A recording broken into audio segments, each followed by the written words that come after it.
And hello, all my fellow nerds out there. This is Oracle Nerd Richie, and welcome back once again to our Wonderland's Remaster Alpha 0.1. We got started again with the story in the last episode, and today I want to be continuing the episodes. I know I've actually been thinking of wanting to continue Ezra Beth a little bit, but I don't know. Maybe I'll do that tomorrow. But anyways, I wanted to take a rest day yesterday because I was going through some stuff in a in my drawers and stuff. I wanted to get rid of a few things, donate a few things here and there. But my room feels a little bit less cluttered now, and now today we're gonna be continuing our Wonderland right from where we left off. Anyways, I hook a finger around the corner of my mouth and pull back my lip and pull my lip back to observe the damage to my back filling. It's definitely going to pop out soon. Goddamn dentists. It, of course, has nothing to do with the fact that I never got my wisdom teeth out despite the constant recommendations. What's the time for that? I mean, buddy, Iggy, I recommend you do get your wisdom teeth removed. I actually got my wisdom teeth removed a couple years back. Apparently, I was actually very loopy. Anyways,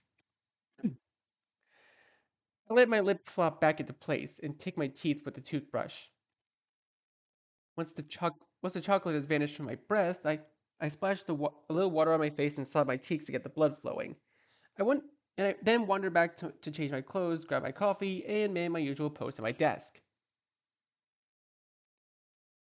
The computer screen crackles to life, and I massage my temple as I wait for it to finish booting. I'll probably have a headache by the end of the day. I always do after I drink, and I don't. And it doesn't help that I'll have to put in extra hours to make up for the work I didn't do yesterday. Whatever. I slide my earphones over my ears, and pull my knees to my chest, pop open my text editor, and get to work. Hey, the music! 3 cups of coffee, one granola bar, and 2 readjustments of my legs later, I reached my groove. I nod my head to the music as my fingers dance sporadic rhythms across the keys. Whoop. Uh-oh. I'm so focused I don't even notice my phone buzzing until it's about to switch over to voicemail. The green phone icon catches my eye and instantly snap my hand towards it. Only the tip and only for the tip of my knuckles to graze the handle of my coffee, sending it in the last few sips of my cold coffee towards the carpet. Every nerve of my body reacts at once. I leap from my chair and grab it. Oh, Jesus. Only to jerk my headphone cord out of its jacket in the process and promptly blast the dance-worthy beats to my electro swing throughout the entire apartment. This about sends my heart into overdrive with a panic twist as I reach back for who knows what at this point. But my flying hand hits the back of my chair and my feet pretzel beneath me. We both go down. My head hits the soggy carpet just as the phone gives one last zealous buzz, vibrating itself straight off the desk into my chest. Ow! I pick it up just as it beeps and tells me you have a new message. For fuck's sake. The three heart attacks past giving a damn at this point, but the name of the caller ID says it's Hooner, and given that I don't think he's ever called me before, I know it must be important. I click the music off and jab the radio button, the redial button, balancing the phone between my ear and my shoulder as I set blotting the carpet with paper towel wads. The phone rings twice and connects. Hey, sorry I missed your call. What's up? The paper towels got soaked by this point. But the sound that comes through the receivers isn't what I expected. Sobs, harried sniffles, a cough. Hooner, he's crying. Iggy? I pause in my carpet ministrations. Hooner, what's wrong? It's Bugs. She's gone. I don't know where or what. I hiccup. What happened? I woke up this morning. She was gone. There was no note, nothing. It starts a fresh wave of sobs. Iggy, she took Sadie. Both of them. They're just gone. I've called and I've called and I've called. I suddenly fall back onto my rear end, forgetting about the coffee. You're sure she didn't say anything last night, or what about an appointment? Anything in the calendar? Maybe you just forgot. Hunter's voice shakes. There's nothing. I would have known. And and besides, the car is still in the garage. He pauses and I can hear him swallow. Iggy, I'm scared. You haven't heard from her, have you? Or did she say anything last night? Anything strange? I run a hand through my hair. I haven't heard from her since last night. She seemed normal, I guess. I don't know. Nothing stood out to me. Except for the fight, but what will be the point of mentioning that? I've already reached out to everyone else. No one's heard from her. He sniffs. It's been hours now. I don't know what to do. Fuck. Keep trying her. It's probably just, Bucks. She probably just forgot to tell you about something. Or hey, maybe she wanted to surprise you. Or I don't know. Whatever it is, I'm sure there's a perfectly reasonable explanation for it. Another sniff. The line is quiet for a moment. Then a soft whisper. Yeah. They'll be fine, okay? Just keep trying her. Yeah. The line goes dead. I blink. Mooner? But there's no response. He must have hung up. I hold out my phone. I hold my phone out as though it might contain some sort of answer, but my only reward is a colorful laser light show that's the default wallpaper I never changed. Damn it, Bucks! I sigh and toss the phone back on the desk, then set back to the waterlogged carpet. Even back in high school, had been known to throw temper tantrums, so it honestly wouldn't surprise me if that's what's going on. But she's a fucking adult. What Hooner said last night is true. She needs to grow up. I look down at the stain on the carpet, at my messy desk, with the laundry strewn on the floor, and my bowl on the counter with the milky cereal remnants still stuck in the inside. Alright, so I'm not the perfect example of adulthood. But at least the only victim is myself. Bucks has people that depend on her, that need her. I carry the soggy paper wads to the trash can and drop them on top of yesterday's empty fruit snacks box. Coffee dribbles across the mouths of the sharks, decorating its front like the blood of their latest kill. Not about to let the incident distract me from my work any longer. I migrate back to the desk and snap my headphones back into place. There's still work to do. With one last glance at my silent phone, I give my cheeks a slap and dive back into the function I had been three-fourths the way through finishing. Time to focus.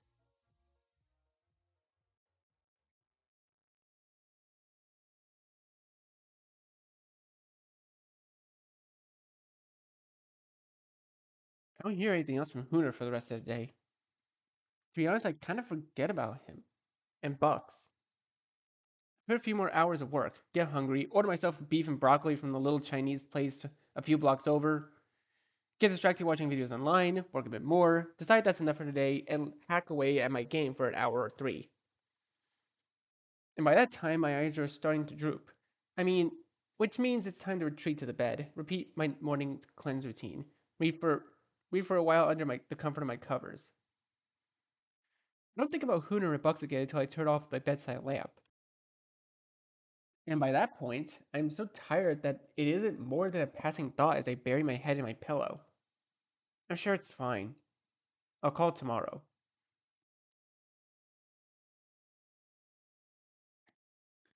I dreamed that night. I'm in the woods and someone's calling me. I chase after the voice in the darkness, but every time I think I'm getting closer, it comes from a different direction. Iggy! Oh shit, it's starting. I run faster, the branches whipping at my face and the roots underfoot threatening to send me stumbling into the dirt. Where are you, Iggy? I run and I run and I run. Run until I can't breathe and fall to my knees. The darkness is closing in. I feel something on the back of my neck. Iggy! Only this time it's the voice of a child. Please kill me, Iggy! I gasp and sit up. Only now I'm back in my bed and the sun was reflecting off the window straight into my eyes. I groan, my heart still thudding away inside my chest. I wait a few minutes for my sense of reality to return before shaking my head and climbing out of bed. It's late, far later than I usually wake up. And as I'm taking my first sip of coffee, I remember Hooner. Worry bubbles, worry bubbles up somewhere around my diaphragm. I should call. His number is still the last one of my recent calls. It only takes a second before the phone is ringing, but it cuts to voicemail right after the fifth ring. Damn. I know on the inside of my cheek. The bubbles of worry are starting to turn into froth. Maybe I try someone else? I pull my contacts. Who should I call? Oh, this is where we get the choices. I think this was probably my favorite choice of the game because like you actually get to choose who you're calling. Like, um, let's say we. I mean, I think I'm gonna go in the same order as last time. So let's go Genzo, Orlum, then Gidget. Or did I do it Genzo, Gidget, Orlum? I don't remember. Let's just go Genzo, I suppose. If there's anyone that's gonna have any answers, it'll be Genzo. He also happens to be the easiest one for me to talk to, so there's that too. Let's go down to Genzo's name. He answers on the third ring. Eggs, isn't this a rare treat? You calling me? What can I do you for? My sip from another crib? Did Hooner call you? The line goes quiet. Then finally, he did. Yeah. Bucks is still gone, isn't she? He said he was gonna get the cops involved, so if she wasn't back by this morning. Fuck is wrong with her again? My voice cracks. Why would she just leave like that? And to take the kid? I can almost see Genzo wincing on the other end. Things haven't exactly been great with them for a while. Pause. This isn't the first time something like this has happened either. But what? But they. I bring a hand to my forehead, fingers forging dents in my skin. I need to sit down. I tug one of the stools out from under the kitchen counter and slump down. Why haven't I heard about this? Well, you haven't exactly been round? This gives me pause. As much as I hate to admit, it's true. I rub my tongue against the back of my top teeth. How long how long has this been going on? Honestly, I was already noticing things not long after their wedding, but they've been getting worse recently. I suppose it's because of the baby. I rest my elbows on the counter, hand going to my hair. For fuck's sake. The wedding. I remember the wedding. All too well, actually.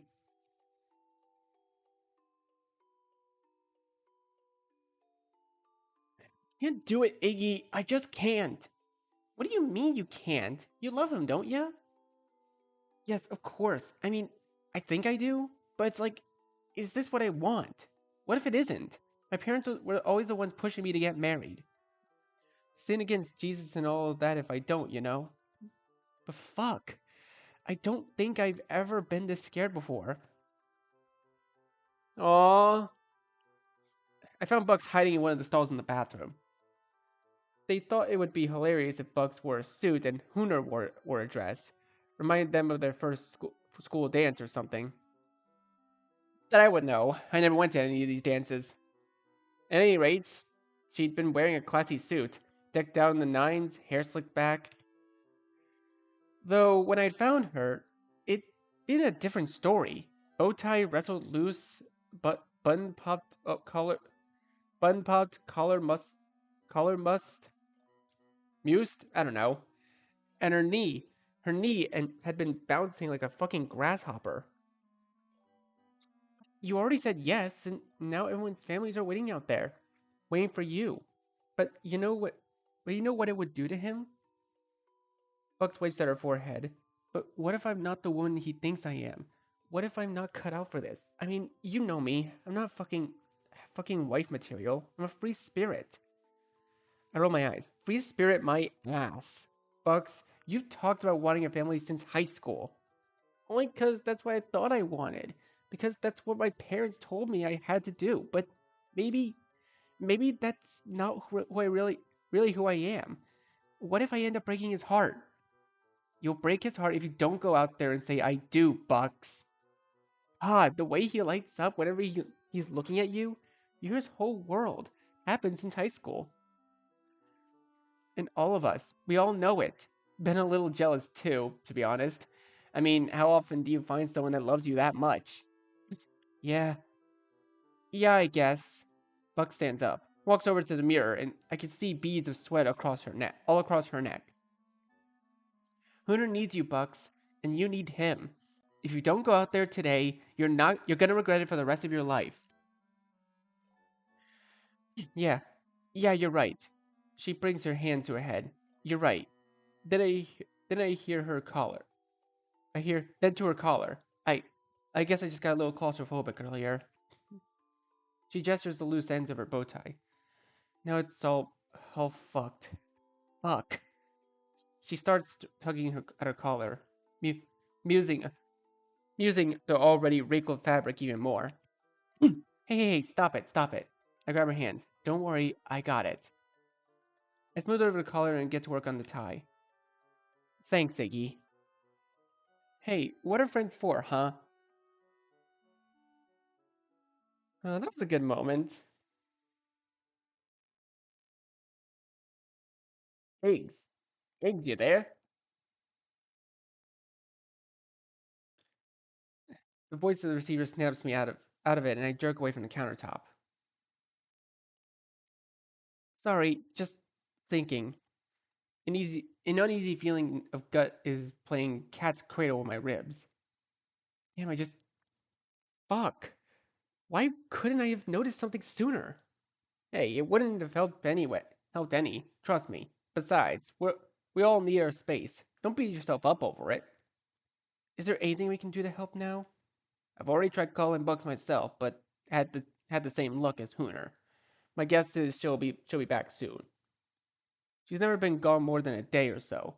She'll cool off, come back, and we'll put all this behind us for now. At least. Yeah. The line goes quiet. I imagine Genzo's on the other side. What's he doing now? Is he at his shop? Home? Has he been worrying about Hooner and Bucks this whole time? While I've been working and playing and sleeping like a shit friend I am? I rub in my eyes. Anyway, I should get back to work. Let me know if you hear anything. Will do. A pause. Random, but you didn't have trouble sleeping last night, did you? Why do you ask? Just had some weird dreams is all. Can't shake 'em. Anyway, whatever. I'll talk to you later. Yeah, yeah. Later. I put the phone down on the counter with a sigh and curl my fingers in my hair. My insides feel like a twisted knot. I stare at the streak. I stare at the streak of my I stare at the streak of oil my cheek left behind in the phone screen. My vision blurs.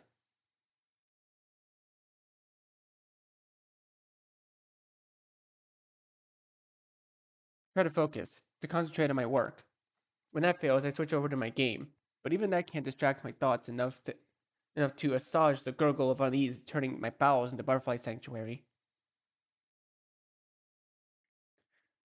Dinner eludes me, as well, my appetite only coming in short bursts to see me reaching for the half-eaten snacks in my pantry.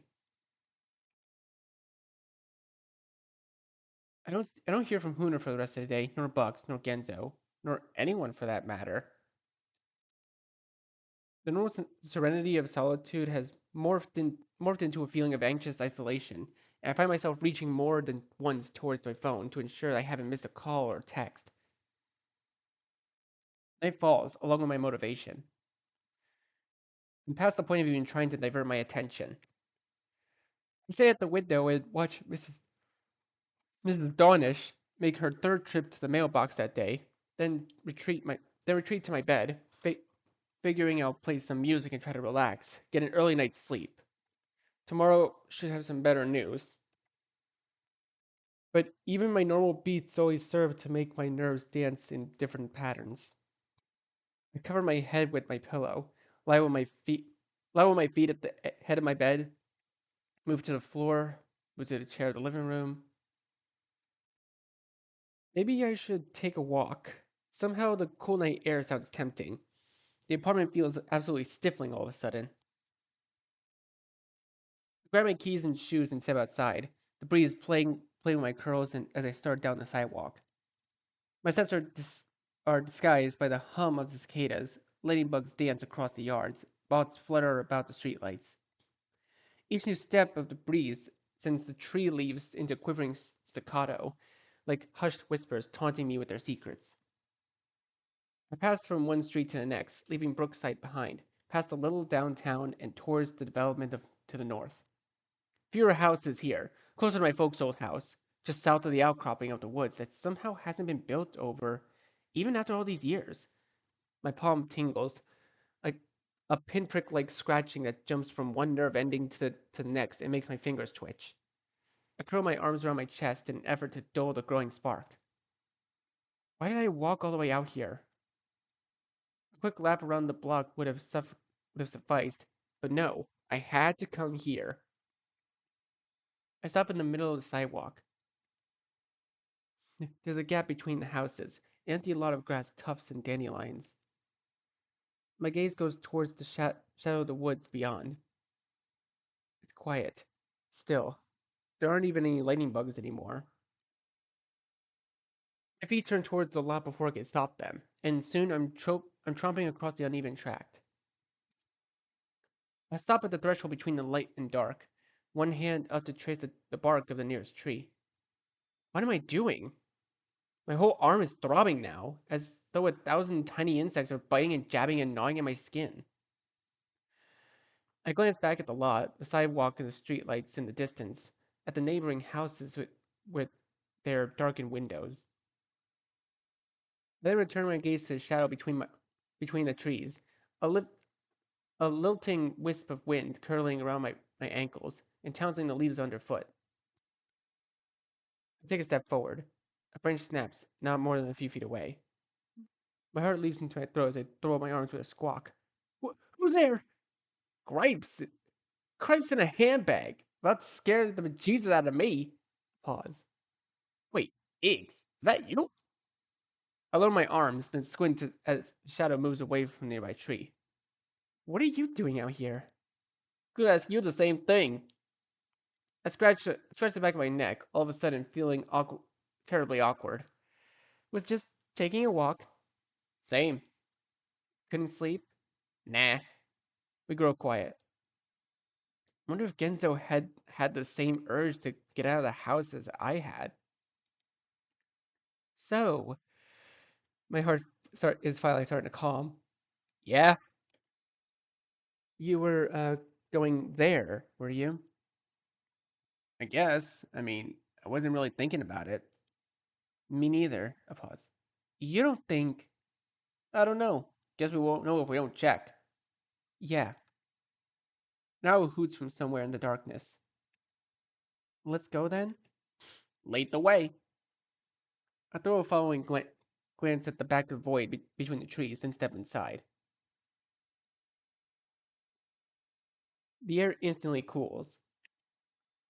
It's a damp chill, the kind that sticks to your skin and weighs down your chest. I press forward through the scattered brush, using my hands to keep from walking face first into a tree.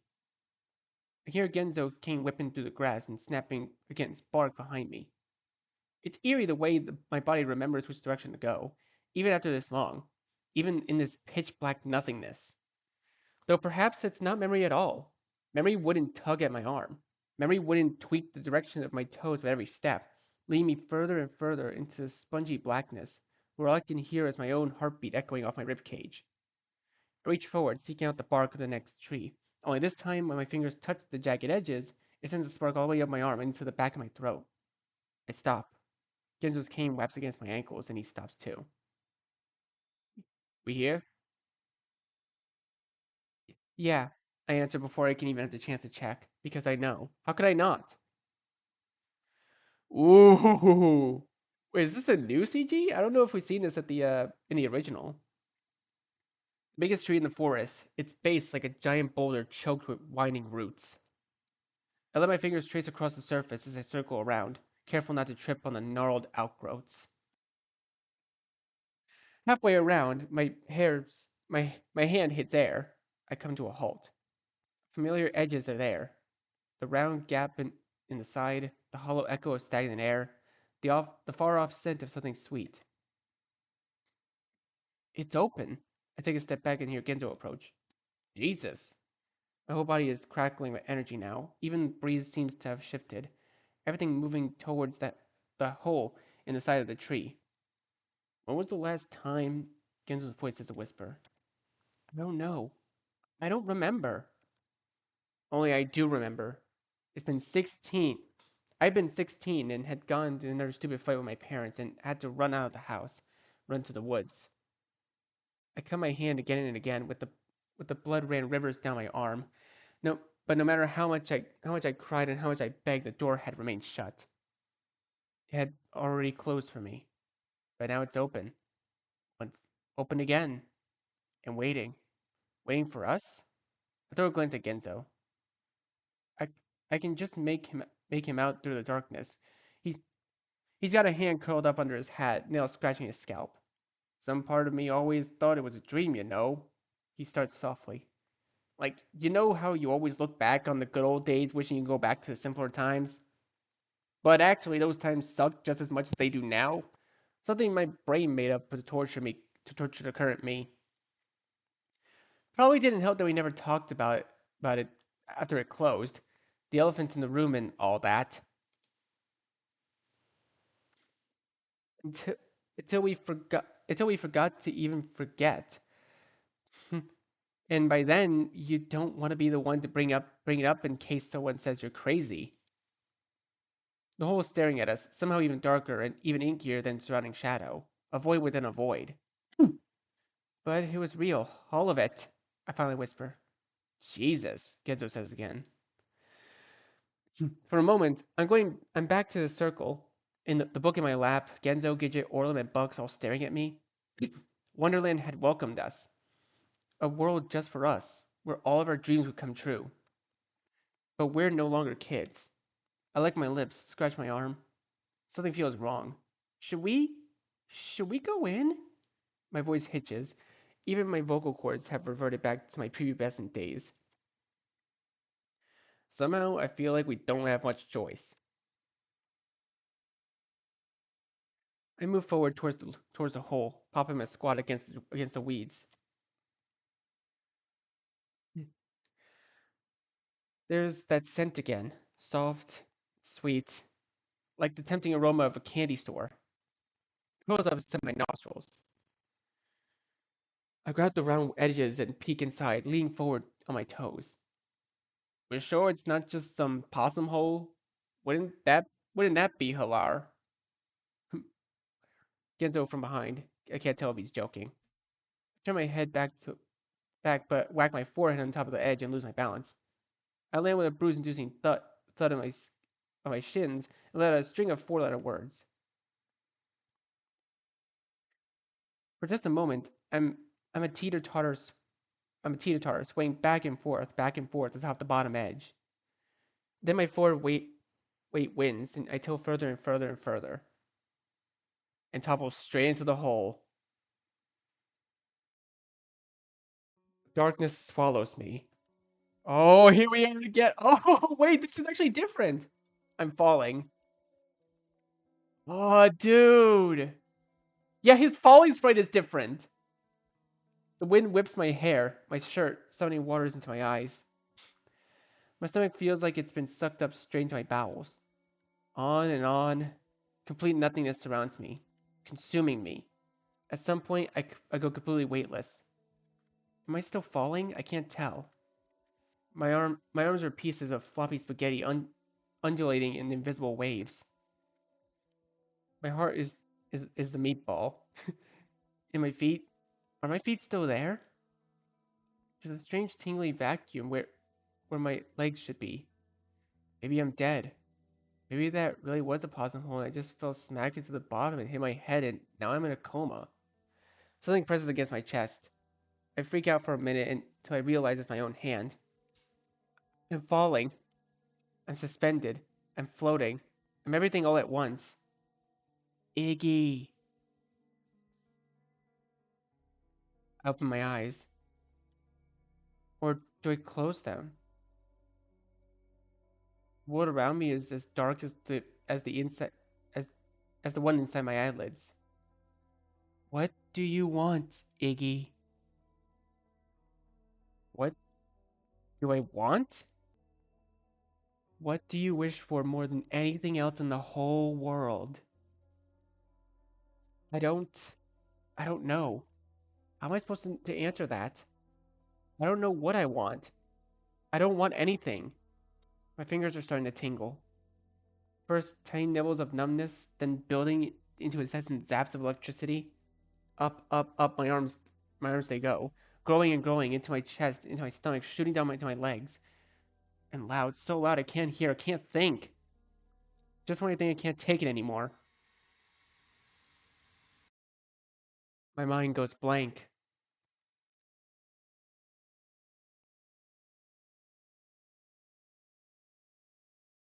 Yee. There's something soft below me. A furry worm curled up and nestled against my back like an oversized lumber pillow. Iggy! I'm not in bed, am I? I don't remember my bed being quite this soft or lumpy. I move my lips against each other with a groan of displeasure and try to turn over before the tendrils of consciousness can fully claim me. For fuck's sake, Iggs, you're gonna get yourself buried in there. My eyes snap open. This isn't my bed. This isn't my room. These certainly aren't my stuffed animals. My hundreds of thousands of stuffed animals. The pile of them has taken an entire corner of a room, almost like someone spilled a gigantic box of them in through the hole of the roof. A very, very high hole in the roof. I stare up at the same hole now, dark and endless, leading to who knows how many miles back up and to that circular gap in the tree. I'm only just now remembering falling through. I blink in silence. Until an orange cat's head overtakes my view. You're finally awake, you sleeping beauty. Genzo. Genzo with the hole. We fell through that hole. Very good, Eggs. We did fall through a hole. Genzo takes my hand, even as I'm trying to gesture up the ceiling in dazed confusion. He pulls me to my feet. And now we're at the bottom of the hole, because that's what happens when you fall down a hole. I pat my head, my cheeks, my waist, the sides of my legs. Then we really? My gaze wanders the rest of the room, to the warm grain of hardwood floor, to the rounded windows, to the crackling fire with nearby stove, kettle already on the boiler. In the middle of the room stands a small table with 5 even smaller chairs. Half-even cookies and cakes, sweets litter the checkered cloth. We really? There's a whistles beneath his teeth. We really? The sound snaps out of my wonderment, and I turn back to Genzo, whose index finger is currently massaging his lower lip. I only realize at the moment that he's not wearing his sunglasses. Genzo, where? I stop, because Genzo has turned to look at me. Actually, at me. Something that hasn't happened in years. My eyes grow wide. It's a miracle they don't pop straight out of my skull. Genzo, you... Yeah. Fuck, it asked me what I wanted, and I wasn't gonna lie. I know at my top lip. I just can't stop staring. A twinge of guilt tugs somewhere around the diaphragm. The same twinge I'd selfishly tried to bury deep into the recesses of my chest long ago. Genzo scowls and jerks his head away. Would you fucking stop that? It's not like it's permanent. Yeah, but still, you mean you're not even at all? Oh yeah, I had my obligatory weepy moment. Stare at you all awkward like, well, while you slept as appropriately heartfelt music played in the background. Someone should have put the video on YouTube. Would have gone viral. Oh, buddy, if only you knew. Fuck that. I'm not gonna let myself get separated from reality, and I'm sure as hell not staying down here any longer than we need to. This is wrong, all of it. We're not supposed to be here. I finally pull my gaze away, attention returning to our quaint surroundings and the nostalgic smell of spice curling up inside my nasal cavity. I can't argue with that. Somehow I don't know. It's like looking behind the curtains at something that we're not supposed to see. Close my eyes, and for just a moment, the empty table in front of me is full. All 5 of us sitting there, gorging ourselves on cookies and sweets. Chubby fingers reaching for fistful of cake, laughing about the wishes we'd made that day. Everything from a new puppy to a spaceship to sail around the moon. I even remember the one time I wish I could talk to animals, and that had been a treat. Now, however, the laughter is gone, and all that's left are the deserted crumbles of childish innocence, spilt in unreadable patterns across the floor. I will say though, Eggs, you turned out exactly how I always pictured in my mind. Ginzo puts a hand on his hips. I, like an idiot, let the follies of sentiment soften the rigid creases of my heart. Oh, how's that? Like a loser. You fucker. Haha, very funny. Okay, wait. I don't remember which choice I chose back before, so. You fucker. You fucker. I jump at him before I can stop myself, hands grabbing at the collar of his jacket. He laughs. Then just as quickly as I come rushing over, he throws me down and pins me to the floor. My head ringing from the impact. Damn, I haven't been able to do that in a while. Genzo grins at goes from ear to ear. I push fruitlessly against his shoulders until he rolls off with a laugh. Oh hey, Mr. Fanny Pants. I sit back up with a grunt and toss a glance at Genzo's discovery. He's holding a stuffed purple elephant with buttons for eyes and a pair of yellow striped pants. Its trunk sags to one side of its face like a limp. Well, one can probably guess until Genzo gives it a flick and sends it to the other side. He was always my favorite. You had a lot of favorites if I remember correctly. What can I say? I have a lot of love to give. I push myself back to my feet, wiping the dust off my pants. We should look for Bucks. You really think she's here? Genzo places Mr. Fanny Pants carefully atop one of the chairs. No? Yes? I don't know. None of this makes any sense. But clearly something was calling us here. Otherwise, the door wouldn't have been open.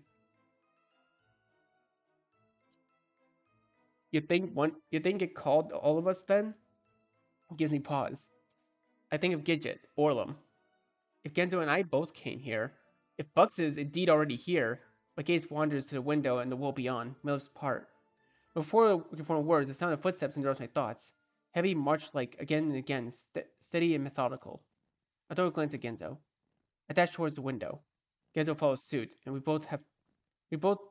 soon both of us have our fingers on the sill and our heads squeezed inside the round frame, eyes seeking out the source of the sound. Oh, here they come. They come 2 by 2, boots bruising the dirt, long ears bouncing left and right. First two with white armor tipped red, second two tipped black, and on, all with wide shoulders, leaving the iron spears swinging in sync. They round the curve with the well-trimmed path, kicking up dust with each synchronous steps. Are those the rabbits? Genzo's voice is hushed despite the glass separating us from the small battalion. My insides twist uncomfortably. I think so? I could see them in my mind, gangly and awkward, but sweet and doting as they watched over us, patient and curious with each new treasure we'd shown them or game we wanted to play. They've been our protectors, our friends. And now their soft brown fur is frazzled and splotchy. Their graceful ears are ripped and torn. And their kind eyes twisted back and forth in their sockets, twitchy and jumpy. They march with purpose, red, black, red, black. Oh, there they are! Until the rabbit in the lead comes to an abrupt halt, those behind him barely able to stop in time. His ears are standing straight up, like lightning rods baiting the storm. His nose twitches once, twice, 3 times. He spins around. The rabbits behind him jump into gawkish salutes.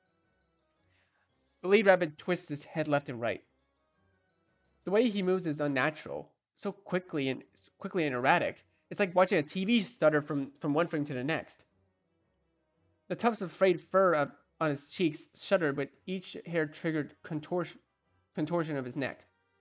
Where is he? Where is he? The high-pitched squawk rattles the window pane. The other rabbits seem confused. They remain quiet, simply wrenching their heads back and forth in search of some unknown entity. Another squawk from the rabbit. I half expect to see puffs, steam and billowing from his crooked ears. Sentry 218, you overgrown rodents? This prompts an about face from the soldiers in the battalion, who quickly spin on their heels to face a single rabbit at the back, and the only one without a partner. The rabbit in question flinches and steps back. Thud, thud, thud. Each impact of the lead rabbit's boots in the hard earth makes the walls of our small cottage shake as he storms to the back the back of the rank. His next words are screeched less than an inch from the lone soldier's fidgeting nose. I thought I told you to keep that buck in line, sentry. A pause. He grabs the other side of the rabbit's ear, half yanking it out of his skull in order to read what looks like some sort of metal tag affixed to the mangled cartilage. 104? He lets go of the ear, and 104's head jolts back. So tell me then, where is 218? 104 has his head low to his face and half hidden inside of his plate of armor. I don't know, sir. Told me he had to take a pisser. I tried to stop him. Then he would say it was urgent. He promised he'd be right back. The lead rabbit jerks forward and grabs 104's spear. Ears look like crooked antennae protruding from his head. He waggles the tip in front of a cowering rabbit. His entire body twitches it between each erratic flick. If I let every one of you untrained lagomorphs take a leak whenever you so much as spritzed your linens, we wouldn't even be made halfway around the kingdom. Do you want to be the one to report to the king that our daily patrol was held up on account of you nitwits' urinary incontinence? I think not. I'm sorry, sir. The lead rabbit's face has gone red. The next time someone so much as mentions needing to relieve themselves, he raises the spear above his head. I want you down on your knees saying, let... The head of the spear descends, clocking 104 right between the ears. Me? Help!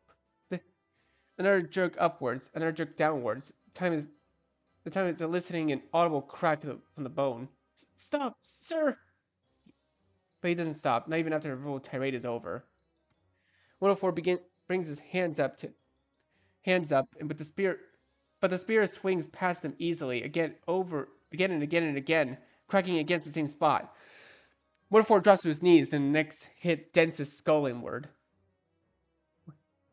The other rabbits watch it in petrified silence, and out of the corner of my eye, I spy Genzo's fingers tighten against the windowsill. My own breath is gone itself, caught somewhere around the base of my throat. Crack. Red leaks down 104's forehead, filling his eyes. Crack. The crown of his head dimples and buckles. Crack. Pinkish brain pushes up through the fractured bone as his eyes bulge out of their sockets.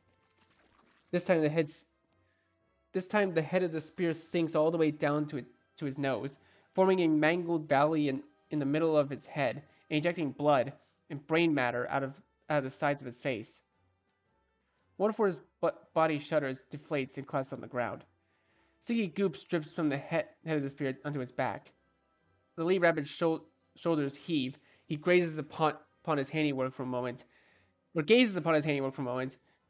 before righting the spear and stabbing it to the bottom of the end of the dirt. The head of it shudders from the impact, sending more red splatters to the ground. He whirls his attention to the battalion, throws his shoulders back. No bathroom breaks, he squawks at the inner twitch of his head and shoulders.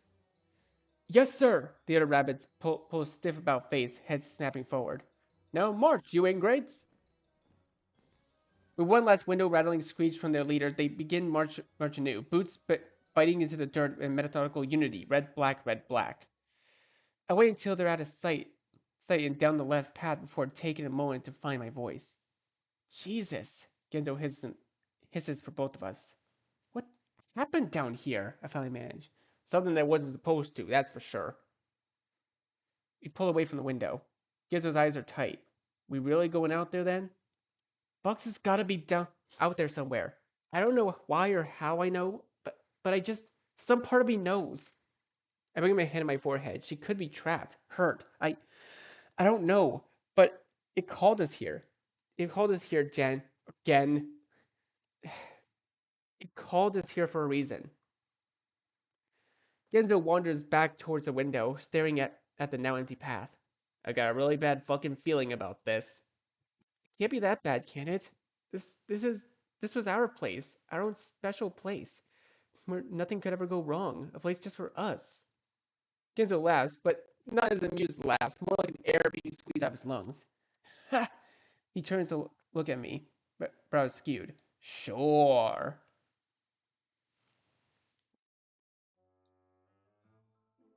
Oh, there's the good music. I remember this music. God damn. The two of us are standing over the dead body of Sentry 104. I'm having a hard time keeping the bile from rising in the back of my throat. Genzo has his cap clenched between his hands. I still remember playing hide and seek with him in the sunflower fields. It had to be sunflowers. Genzo grimaces. I mean, you still can, but it seems like the penalty for being found is going to be a bit steeper now. I roll my eyes. Come on, this is making me sick. We should keep moving anyway. Who knows how many more of these guys are out there? Genzo tugs his cap back over his tousled hair. Which way then? I tossed a glance at the direction the rabbit battalion was headed. There's no sign of them now, but even the idea of being in their vicinity makes my stomach gurgle. I turned instead to the sturdy path they appeared from. It winds to the right a short ways before curling to the left, disappearing behind an upraised mound of meadow grass. Scarlet-leaved trees occupy either side. I suggest we don't follow the homicidal rabbits, but that's just me. Yeah. Both paths are still empty. For the life of me, I can't form a clear mental image of what's down either of them. My memories are too scattered and vague. Alright. I think this is actually a good time for us to save here. This is a good time to leave this video for now. So, also, I know this is still in alpha form, but you might want to get the current playtime here fixed, Carrot. But anyways, that's going to do it for this video. Thank you guys so much for watching. Be sure to leave a like, comment what you think, share this video with your friends, and be sure to subscribe, click the bell so you don't miss a single notification. I'll see all of you in the next video. Goodbye. You say you wanna try, but you never do.